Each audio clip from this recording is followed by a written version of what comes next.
politeia is a kind of flexible Greek word, but I think some of the helpful ways to translate it are it can be a constitution. So the constitution, and not just a document like we think of the American Constitution enshrined, on parchment or something, but a constitution, a set of laws that structures the public life of a city, or in this case, a Roman colony. So Corinth is refounded in 44 BC by Julius Caesar as a Roman colony with a Roman constitution. So you've got an interface of Greek and Roman law.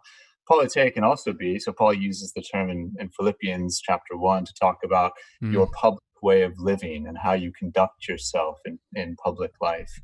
So it's a nicely flexible term, and I think it works especially well as a kind of heuristic lens when we come mhm. to the Corinthian letters to think about how are we supposed to understand life in the church versus life in the colony, and those obviously overlap for people then as they do now. Sure. Yeah, you also start to reference your main hypothesis here along these same lines, and that you're really arguing, as far as I understand, that both constitution and covenant are essential to necessary categories to interpret Paul here in First Corinthians. So we can understand the notion of covenant. We're all covenantal theologians and love that. But constitution here is important. So can you help clarify this, or at least set us up in the right trajectory as we proceed, so we don't get the wrong idea of some sort of like, theonomic world order or something like that Sure. going on? Absolutely. Yes, I don't want to go there.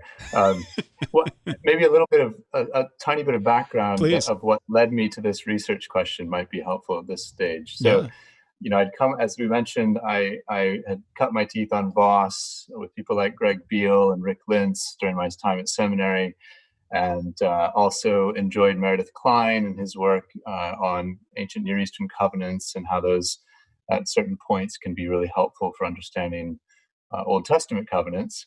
But I was left with this question: if Paul wanted to communicate to some of the churches he was founding the notion of covenant community, and how, well, as he does in First Corinthians, he makes appeal at several points. Chapter 10 would be a good example, where he says, look back at Israel and what they did in the wilderness and how they sinned. Don't be like them. But he almost talks to the Corinthians as though they are one with these Israelites. There's a connection between God's old covenant and new covenant people.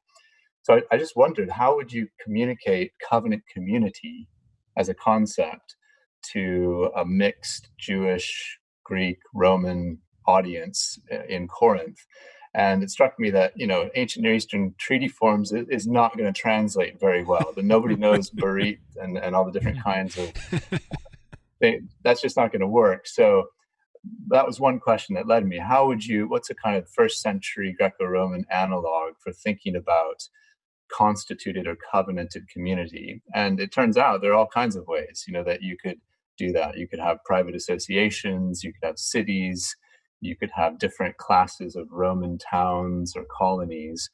And each of these seem to be models in some ways that were there for not just Paul and early Christians to think with, but there's a great book that argues in relation to the Qumran community that these public and legal political models from the larger culture supply metaphors, ways of thinking for alternative civic assemblies. So it's not as though we're saying the church is theonomic or something like that. It's rather, how do you conceive of an authority structure within the church? There is one, Paul says, and how do you think about the politics of the church, in quotes, in relation to its ethics? And I think that's very much on Paul's mind in First Corinthians.